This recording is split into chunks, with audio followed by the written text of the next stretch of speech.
सांगली मिरज कुपवाड महानगरपालिका निवडणुकीमध्ये अचानकच काल एक सांगली मिरजेच्या राजकारणात राजकीय भूकंप ज्याला आपण म्हणतो तो जाणवला। त्याची तीव्रता अधिक मोठ्या प्रमाणात होती आणि असल्या कडाक्याच्या थंडीमध्ये अचानकच वातावरण गरम होऊन तापू लागले।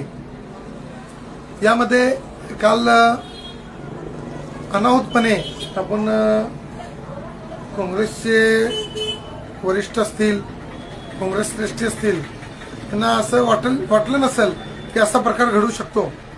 तो काल अचानक या ठिकाणी आपल्याला पाहावयास मिळाला। सांगली मध्ये महाआघाडीला एक जबर धक्का लागला आहे असे आपल्याला म्हणायला काही हरकत नाही।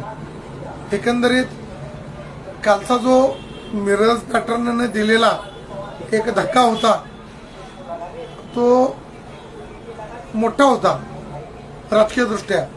का तर ज्या लोकांना, ज्या नेत्यांना मिरजेच्या राजकारणात किंवा महापालिका क्षेत्राच्या राजकारणात समीकरणे बदलणारे नेतृत्व म्हणून काँग्रेस श्रेष्ठी त्यांना पाहत असतात, परंतु त्यांनी अचानकच पूर्ण जबाबदारी त्यांच्याकडे सोपवण्याची कुठेतरी संकेत दिले असताना कुठल्या तरी एका विचाराने किंवा कोणाला तरी धक्का देण्याच्या दृष्टिकोनातून काल जो पुण्यामध्ये राज्याचे उपमुख्यमंत्री अजितदादा पवार यांच्याबरोबर मिरज पॅटर्नतील काही प्रमुख लोकांनी जी भेट घेतली, ती भेट एक तीर दो शिकार असा प्रकार घडलेला आहे। एकीकडे अजित पवार गटातीलच विद्यमान आमदार विधान परिषदेचे मिरजेतील असतील इद्रिसभाई नायकवाडी, त्याचबरोबर काँग्रेसला देखील त्यांनी धक्का देण्याचा प्रयत्न या खेळीतून केलेला आहे।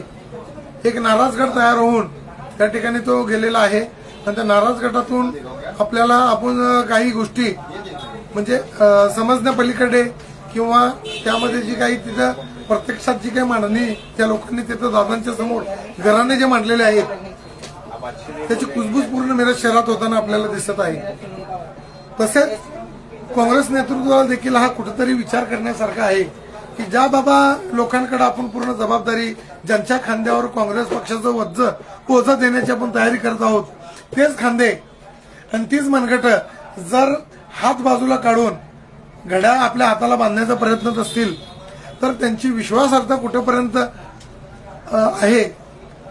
आगामी निवडणुकाच्या दृष्टिकोनातून काँग्रेसला बळकटी देण्यासाठी काँग्रेसचे नेते विश्वजित कदम असतील, तसेच जिल्ह्याचे लोकप्रिय खासदार आणि आमचे नेते विशालदादा पाटील असतील, तसेच महाआघाडीतील घटक पक्षांचे सर्व एकत्रीकरण करून जर निवडणुका लढवायच्या असतील तर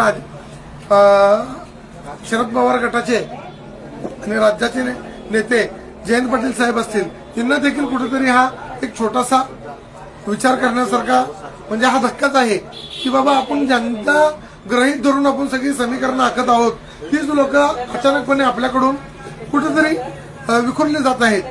पण त्यांचे मोड बांधण्यात आपण अपयशी आहेत का ती लोक आपल्या नावावर बार्गेनिंग गेम आता या ठिकाणी चालू झाल्याचं आपल्याला पाहायला मिळत आहे। मिरजेच्या राजकारणात नेहमीच बार्गेनिंग गेम हा सर्वात महत्वाचा विषय राहिलेला आहे आणि मिरजेच्या राजकारणात बार्गेनिंग गेम करत असताना सांगलीचं पण गणित या ठिकाणून आपल्याला कमी जास्ती प्रमाणात झाल्याचं पाहायला मिळत आहे।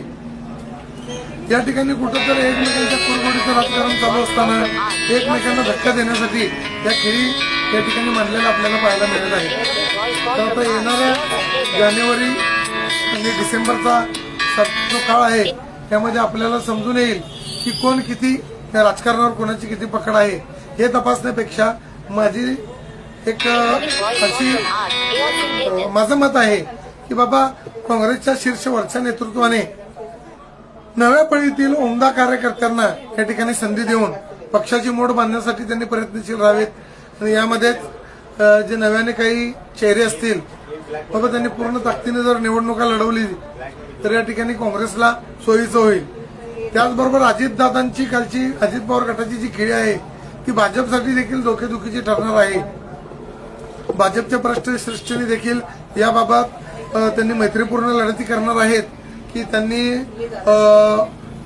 युती करून निवडणुका लढवणार याबाबत कुठेही स्पष्ट संकेत दिल्याचे आपल्याला पाहावयास मिळत नाही. तर यावर बरीच समीकरणे कालच्या ज्या घडामोडी घडलेल्या आहेत त्यावर बरीच समीकरणे जुळलेली आहेत.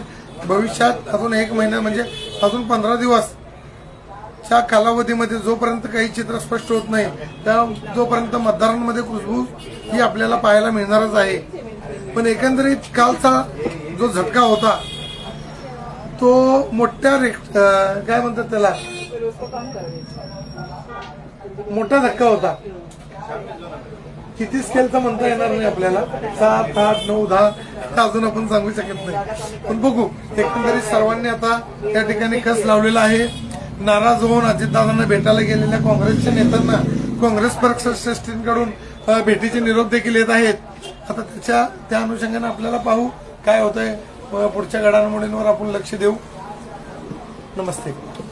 जय हिंद.